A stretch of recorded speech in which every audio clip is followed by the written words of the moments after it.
Salut tout le monde, j'espère que vous allez bien. On se retrouve pour une petite vidéo de présentation du deck de Bois Hancock d'OP14 on a eu les stats là, les premières stats du simulateur pour OP14 apparemment serait le top 1 deck de la méta actuelle.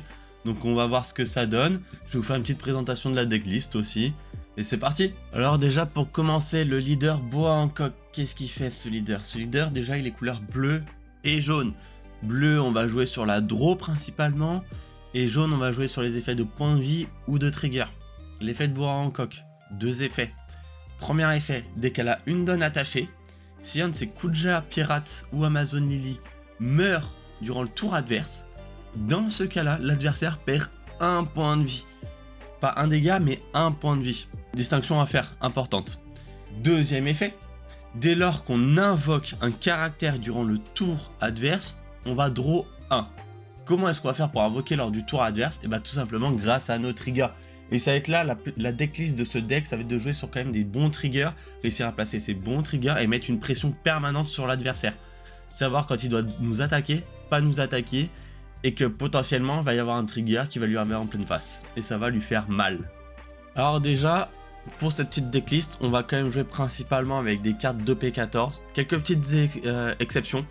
Notamment les Kuma qui sont très chers actuellement dû à leur force. Les Kuma c'est une carte jaune qui est vraiment top tier pour la couleur jaune, vous verrez.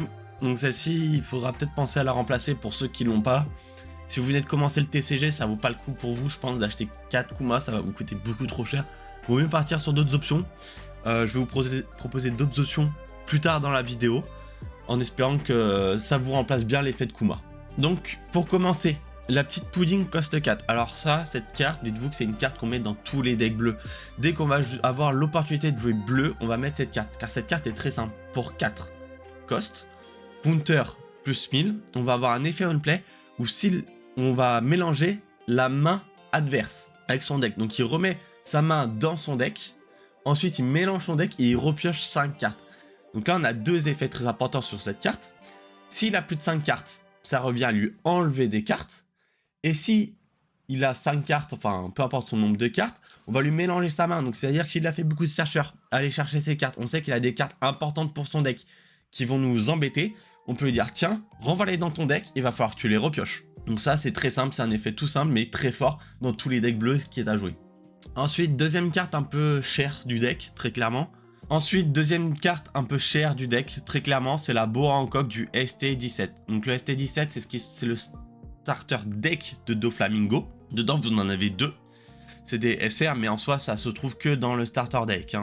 Donc starter deck qui a bien augmenté en prix en plus aujourd'hui. Donc ça, pareil, on peut aller chercher d'autres bloqueurs, notamment la bloqueuse d'OP13, peut-être de Bois Hancock. Je vais vous mettre une image à l'écran pour la remplacer potentiellement. Donc celle-ci, qu'est-ce qu'elle vient faire dans ce deck? Déjà, c'est un 4-6000 bloqueur. Donc déjà, des très bonnes stats de bloqueur pour 4. En plus de ça, on play. On va regarder les 3 cartes du dessus de notre deck. Et ces 3 cartes, on va pouvoir décider de choisir si on veut les mettre au-dessus de notre deck ou en dessous de notre deck. Donc ça va permettre de chercher ce qu'on va piocher. Est-ce qu'on veut ça ou pas pour les prochains tours? Ou est-ce qu'on ne l'en veut pas? Ça va aussi nous permettre de choisir potentiellement les cartes qu'on va se mettre en top life. Notamment avec notre Bois Hancock coste 9 ou encore notre Kuma. Bon petit combo à jouer là-dessus. En plus de ça, deuxième effet de gunplay, on va prendre l'effet de Bois Hancock, on va attacher une donne épuisée sur notre leader. Ce qui nous permet, regardez, c'est là la force de cette carte, on va la poser pour 4 donnes. On est au tour 2, on a 4 donnes, on a go second. On fait l'effet, on attache une donne sur notre leader. Donc notre leader va attaquer déjà à 6000, premier tour, où il a 4 donnes. En plus de ça, vu qu'on a une donne attachée à notre leader, si jamais on décide de bloquer l'attaque, parce qu'elle a bloqueur, notre Bois Hancock, l'adversaire, s'il la tue, va perdre un point de vie. Parce que notre Bois Hancock a plus de 5000 de power. C'est une Kuja pirate. Donc ça rentre dans l'effet de Bois leader. Et donc là, avec cette carte, on met une pression immense en fait. Dès le deuxième tour, on enlève un point de vie à l'adversaire, plus on bloque une attaque. Vraiment très fort. Ensuite ici, on est sur Kozuki Yori. Ici, très simple, une des meilleures cartes jaunes. Counter 2000. Qui va nous permettre de choisir ce qu'on va mettre dans notre top life. En gros, on va prendre notre top life ou notre bottom life. Et on va l'échanger par une carte de notre main. Très simple, ça nous permet de placer nos triggers. Ici, Gloriosa, même effet, sauf que c'est un counter 1000, légèrement moins bien, mais par contre, elle est Amazon Lily, donc on peut aller la tuto avec notre searcher. Et elle a un trigger où on peut jouer la carte. En parlant du tuto, voici Marguerite. Alors c'est un tuto qui est quand même assez cher parce que c'est un 3-5000. En soi, elle est à la base 5000, ce qui est très fort parce que ça permet d'activer notre effet sur bois. Donc si elle est clean l'adversaire et qu'on a une donne, l'adversaire va perdre un point de vie. C'est un tuto de 5 cartes qui te permet d'acheter Amazon Lily et Kuja Pirate. Cependant, attention, on doit trash une carte de la main après le tuto. C'est pas un tuto qui est gratuit, donc faire très attention. Et toujours un très bon trigger, dès que notre leader est Kuja Pirate, on peut jouer la carte. Ran, ici très bonne carte aussi du deck. Counter 1000, cost 4, 5000, donc pareil, on peut appliquer l'effet de bois dessus. Cette carte c'est très simple, une fois qu'elle est on board, on va pouvoir faire son active main qui va dire qu'on rattache une donne épuisée à notre leader. Tous les tours on peut faire ça tant que la carte est sur le board. Trigger, on peut la jouer. Très simple. Du coup cette carte c'est bien, on va réussir à la poser potentiellement sur un trigger. Et on va pas forcément chercher à attaquer avec cette carte. Parce qu'on veut garder son effet de donne tous les tours sur notre leader. Car si on a notre donne tous les tours sur notre leader, on est assuré de pouvoir faire son effet chaque tour. Et ça c'est primordial d'avoir la donne sur Bois Hancock afin de value nos effets. Parce que si jamais l'adversaire commence à décider de clean notre board et qu'on n'a pas la donne, ça nous met vraiment en retard dans le match-up. Ensuite Rindo, peut-être une carte ici qu'on peut changer. J'arrive pas encore à énormément value cette carte. À voir par quoi on peut la remplacer, notamment par des cartes 2B3. Ici on est vraiment sur une decklist OP14. 5-5000, stat plutôt très mauvaise, counter 1000. Et l'effet de cette carte c'est que on KO, durant le tour adverse, dès lors qu'elle va mourir, on va se rajouter un point de vie et on va prendre un de dégâts. Ce qui veut dire qu'en fait on va rajouter notre point de vie via notre deck. On va prendre un point de dégâts, on va essayer d'aller chercher le trigger sur cet effet. En fait, proc un trigger. Et donc potentiellement un trigger où on va jouer une carte pour remplacer la carte. C'est pas la meilleure des cartes des decks, c'est peut-être la moins bonne du deck. Donc celle-ci, je pense qu'on peut totalement varier, échanger, partir sur autre chose. Kuma, le fameux Kuma. Kuma, carte extrêmement forte. 6-7000. Donc déjà une bonne stat d'attaque, 7000 pour 6, un peu cher quand même, mais bon, c'est déjà très bien. Counter plus 1000. Attention, cependant, la carte n'a pas de trigger. Heureusement, parce que sinon la carte serait beaucoup trop forte.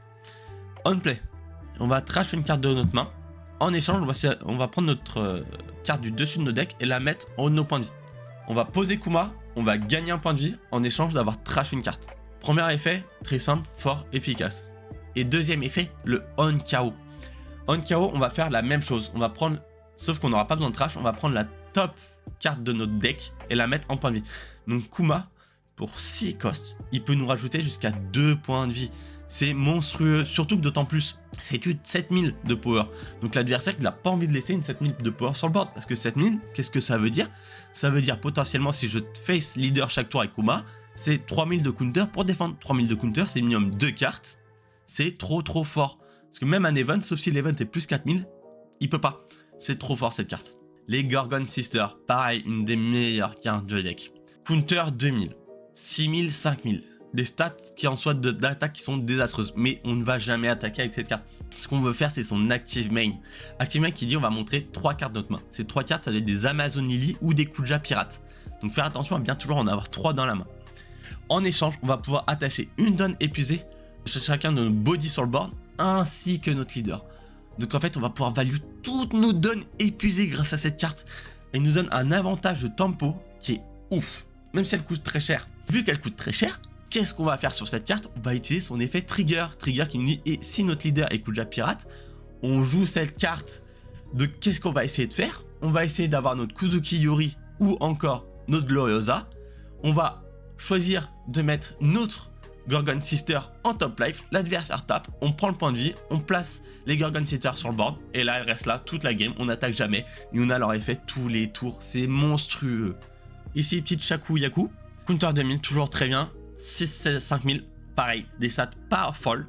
On play, si notre adversaire a 3 points de vie ou moins, on va pouvoir draw 2 et trash 2. Ici, c'est vraiment un on play pour cycler si on est dans la... si on n'a rien. Vraiment, ça sert à ça, cycler si on n'a rien. Sinon, on va plutôt l'utiliser en tant que counter 2000 ou alors en trigger quand ça tombe bien en trigger.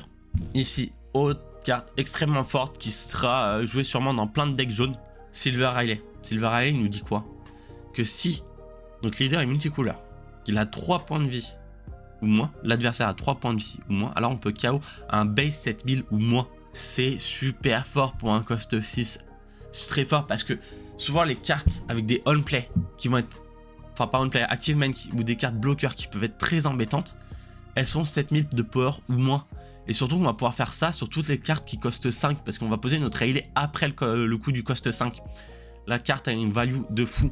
En plus, le trigger, c'est on fait son unplay. On pose pas la carte, on fait juste l'unplay. Ça nous débarrasse de cartes qui sont terriblement pénibles à chaque fois.